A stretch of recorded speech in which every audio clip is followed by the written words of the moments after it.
he's talking about Sudan, and the topic isn't Sudan, but I'll explain after we watch the clip. Its people are suffering the biggest humanitarian catastrophe on the planet. I just sat with a woman who showed me the burn marks. She had been burnt by soldiers. She had been beaten and she had been raped. Where is the liberal outrage? We cannot have a hierarchy of conflict with this conflict at the bottom. When I came into office, I was determined that Britain would not look the other way. In November, we won support from all but Russia on a resolution for peace in Sudan at the UN Security Council. Let me be clear, the UK will not forget Sudan. Back at the end of last year, I doubled aid to 200. So the reason why I brought this up is at some point, I hope we can have more time to talk about what is happening in Sudan, because it is a tragedy there. But I'm trying to bring this into a wider conversation. David Lammy is a fucking hypocrite. Asking people where the liberal outrage is, when I watch this, really, really pissed me off. Because, you know, if we start just for 1 second with China, in 2021, David Lammy and the Labour Party got up in Parliament and was saying that what is happening to the Uyghurs in China is a genocide. They are accused of sterilizing Uyghurs, putting them in camps, which meets the definition of genocide, because genocide isn't just about killing people, it's about ending populations through restricting abilities to give birth and sterilization. That is technically genocide. So they voted in Parliament for this motion that the Chinese government is committing a genocide. They did that with their full chest. David Lammy wrote an article about it and said that if he gets into power, he's going to do something about it. Fast forward, they get into power. Within months, he's in China shaking hands, making deals. And when being asked about his position on that, he's just basically completely either shied away from it or tried to move on from it. So that's the first level of hypocrisy here. The second one is obviously Gaza, right?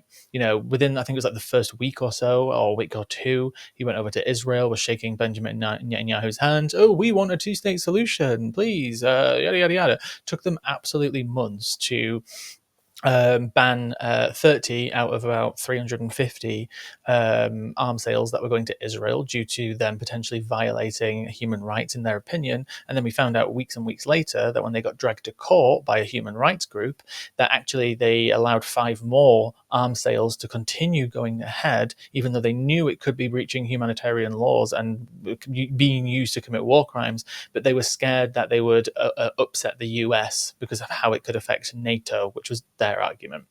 We've got the arrest warrants out against these 2 people. We've obviously got the ICJ rulings. And obviously now we've got the literal ethnic cleansing of Gaza. And the reason I wanted to bring up that video of Lammy is not only is a hypocrite, but all these actions of Lammy and our government and the Western governments, and obviously some of them have been fighting against Israel and fighting against the US, they're the ones who broke down this order.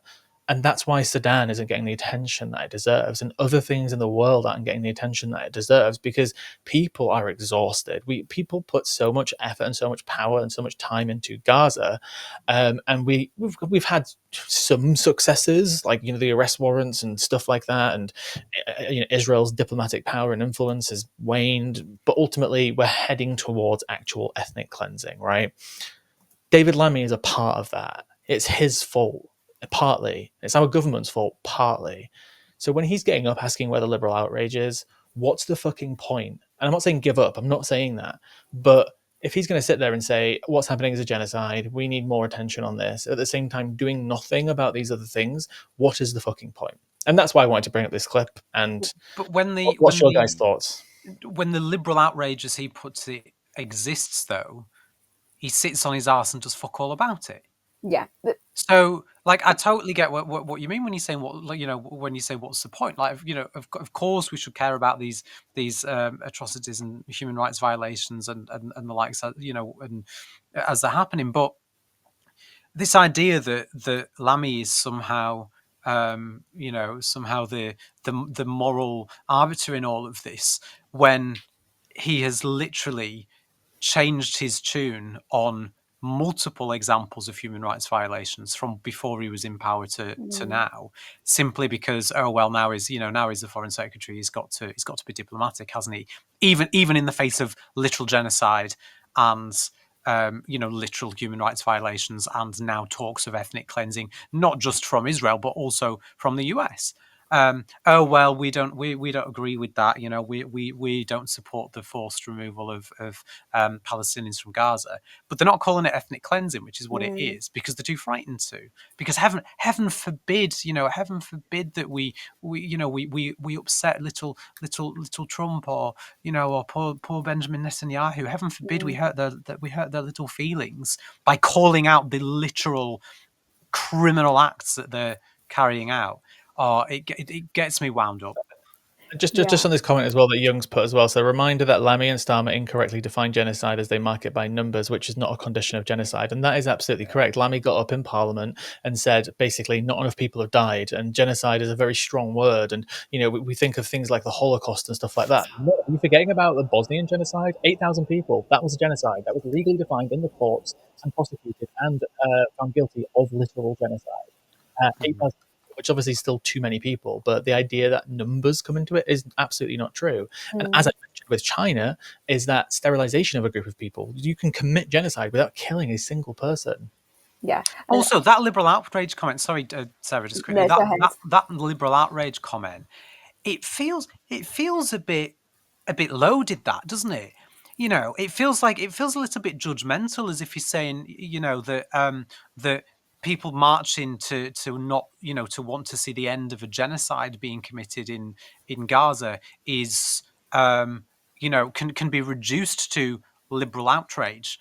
Like, what's that about? Maybe it's just me, but it definitely comes across that way. I don't know what you think, but David Lammy, I can't stand him, to be honest. I think he presents himself as a global humanitarian for the people, blah, blah, blah. But he has successfully ignored Sudan's genocide. His selective outrage, I think, just reveals a Western political bias towards conflicts that serve elite interests. And that's what he's proving to do.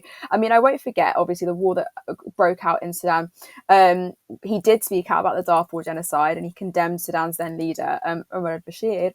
But he now bestowed a silence on Sudan's current genocide, despite the RSF, the Rapid Support Forces, committing ethnic cleansing in Darfur. So there's been no strong calls for intervention, sanctions, or accountability on his part, unlike his vocal stance on Ukraine, or I think questionably Israel-Palestine, although it wasn't good enough. And he had the audacity to criticize Western hypocrisy on human rights and the liberal outrage, but yet he himself fails to adjust a double standard when it comes to Sudan. So when he released this video, I looked at him and I said, who are you? You fake guy. Like, please get off my screen. I can't stand you trying to weaponize the atrocities that are happening in Sudan as a means to make you seem, as a humanitarian. Like, do one. I want to shift some blame. What was that? What's the comment? Lammy is just exploiting it for his and the UK government's political advantage. Exactly. Yeah. Because it was the US who officially declared it a genocide, by the way, which again, they've got no credibility to do so. Like, obviously what is going on there is what they say it is, but at the same time, the US declaring a genocide is just it's the most ironic, ridiculous thing ever. It shows that they are able to when they want to, though, right? Yeah, exactly. But the other part that I want to touch on this as well is that, let's play slight devil's advocate. And it's hard to say when we're talking about things like genocide, but we know part of the reason why the West and countries like the UK are basically not doing as much as they should be is because of US imperialism, right? They have strategically over the last century embedded, military bases. It's essentially a global police state, military bases, multiple ones in many NATO countries all across the world. And obviously, slowly, our military is degraded, so we rely on their military security that they provide us, but essentially we're held hostage to obviously what they want us to do and push us and put us and tell us to do certain things. And again, I'm not just trying to blame the US, but when it comes to things like trade, right, we've seen how Trump can weaponize his trade relationships because they are the big power with people like Canada and Mexico, despite the fact that he didn't really get anything from those countries. He could, if he wanted to, go further. We've got things like that's what's going on with Greenland and Panama and all these types of issues. I get that Starmer and the Labour government and past governments are stuck sometimes between a rock and a hard place, because to stand up to the US would mean a massive amount of harm to the UK. But at the same time, there are so many more things that we could be doing. And what's kind of more interesting with this topic is that with the damage that Trump is doing by pulling out of US aid, by ruining relationships, he's obviously weakening America, which then people will argue it will only strengthen people like China and increase their influence, because when they pull aid out of South Africa and affect 8.5 million people getting the HIV medication, China could step up and be like, well, we'll give you that money, right? And then this is how spheres of influence work. Somebody commented earlier saying, it's essentially the US aid is basically how the US helps keep its power by saying, you give us some resources, you let us build a military base here, we're going to give you some aid. It's how they keep influence. So what side do we want to be on, guys? Do we want to be on the genocidal US, or do we want to be under the sphere of influence of genocidal China? And these are the difficult positions that people get put in. That if we stop supporting the US, then China increases. Anyway, do you kind of get the point that I'm making here? Like, what can people do? And this is not me trying to excuse the actions of us supporting Israel, because we can still stop all arms sales. We could stop trade. We could put sanctions on people. They're debt that we could take. But how do we unwrap ourselves from a genocidal government who we also rely on at the same time is kind of the difficult question that I want to ask. Does that make sense? It does make sense. Cal, do you want to take it first? Is that because you're as I stuck wanna for words think. as I am? That's a really good question, though. It was such a good question. It is a good question. I mean, I don't know. I don't know how we do that, but I feel like we have to do something, right? Yeah. I mean, a start would simply just be calling a spade, Exactly. right? Like, regardless of who it is, regardless of whether it's a political ally, regardless of whether it's someone that we've got a trade deal with, or someone that we send money to, or that we take money from, like, let's be real. The all this talk about special relationships with the US and whatever. If you two were behaving even a tenth of the way that some of these countries are, as your friend, I would be calling you out for your bullshit. And I would quite happily do it publicly if you were making your comments publicly too. And I know that you would do the same for me, because it's what friends do. We call each other out when we do shit that we shouldn't be doing. Yeah. And for some reason we can't even do that. Like, Yeah. the government won't even do that. They're scared to call ethnic cleansing. And I just again, I can't shake this bloody liberal outrage comment. And I don't know what Lammy wants from people, right? We go out and we protest when we see atrocities happening and they ignore us. If we don't protest, it's where's the liberal outrage? Why aren't you angry about these? But yeah, to try and answer your question, Lewis, I don't know is the honest answer. I don't know what can be done, but I feel like there needs to be something. I think there are a few things we can do. I think first things first, and I do this when it comes to any sort of topic, but just acknowledge our role in the system. I think there is passive complicity that happens in a lot of the countries that we live in, particularly in the global north. I hate regarding us as the West. It makes it seem as though we're in some ridiculous hierarchy, but I think there's passive complicity, and many of us live in countries like us in the UK whose governments literally do fund, arm, or diplomatically shield genocidal regimes. I think what we can also do collectively is challenge media and political narratives. I think there are genocide hierarchies where some atrocities receive amazing and great attention, massive attention. Ukraine got a lot of attention, whilst others, Sudan, Congo, Neymar, are erased. Well, if you look at Rachel's comment as well, she's made a very good point. 150,000 Armenians were ethnically cleansed. I'm really sorry, Rachel, I don't want to butcher the name, but Artsakh 2 years ago, and Western leaders were quiet since they needed Azerbaijani oil and gas. And again, these are the things that continue to happen. There are so many atrocities in the world that continue to happen, and we do turn blind eyes to, or we don't intervene in. I often remember that when it came to South African apartheid as well, we were the last country, along with America, to finally, be like, "Oh, you're doing something wrong," and that seems to be the continued story. Yeah, and It's that thing though of not wanting to turn the school bully onto you, isn't it? You know, and obviously that famous poem comes to mind as well. You know, first again for the trade unionists, but it is a sense of that where it's like, well, actually, if we just sit by quietly while these people are committing genocide and doing terrible things, like we won't talk about it because we don't want to upset them. We don't want them to turn on us, you know. And if they turn on us, then we'll be in trouble. But it just then makes you complicit because you're sat watching, you know, like using the school bully analogy, you're literally sat watching this bully, you know, go and beat the shit out of all your classmates, and you're sat there going, well, if I don't say anything, I'll be okay. and I think. Oh, yeah, sorry, Liz. There's just one thing because it does ties in quite nicely with was it Rachel's comment? Yeah, Rachel's comment. That I think we need to start collectively ending the racial bias that comes in genocide responses. I do think there's been a common trend where Black and brown lives are devalued. African and Middle Eastern conflicts receive less action than European ones, and there is a huge double standard when it comes to refugee responses too. This whole Western moral authority, I think, is an absolute farce. It's a well, fallacy. that ties into the ICC as well. So, you know, we early this week, Donald Trump obviously sanctioned the ICC. People forget that he actually did this last time too. So those sanctions stop them from traveling, freezes any assets that they have under American influence, aka if they have a bank account in America, it's now frozen. If they have assets in America, they can't access them. And this is in response to obviously the ICC arrest warrants against Benjamin Netanyahu and Yoav Gallant.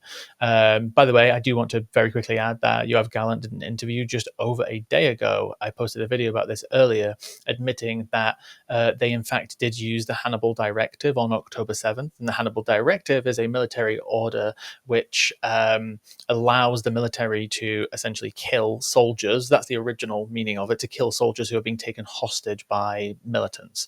Meaning, like, if they're taken hostage and they're in a car and they're being driven away by the person who's taking them hostage, you can blow up that car essentially because it's more important to not let them have a hostage. What happened on October 7th, according to multiple investigations from Israeli and Western media, is that because it was so disorganized, because it was such a mess, that the orders were given out. One order that went out was not a single car can enter Gaza, and it seems like from the investigations that the military just went ham, and obviously vehicles got blown up, houses got blown up with multiple civilians inside. We still don't know essentially how many civilians were actually killed by the IDF as opposed to Hamas, and maybe soon we'll find out. Sorry, that was a slight But tangent. just to be clear on Yeah, that it's point, relevant. though, Lewis, what Yoav Gallant is essentially admitting to is what many said at the time, which is that a number, and like you say, we might eventually find out, but a number of the deaths that day Yeah. were at the hands of Israel and the IDF, not Yeah. Hamas, which is what people said at the time and were accused of anti-Semitism for saying. Correct. But on the ICC side of things, obviously, yeah, so the sanctions have gone ahead. The ICC is interesting, right? We have that famous clip from Lindsey Graham, the senator from, is he Kentucky, I think? No, that's Mitch McConnell.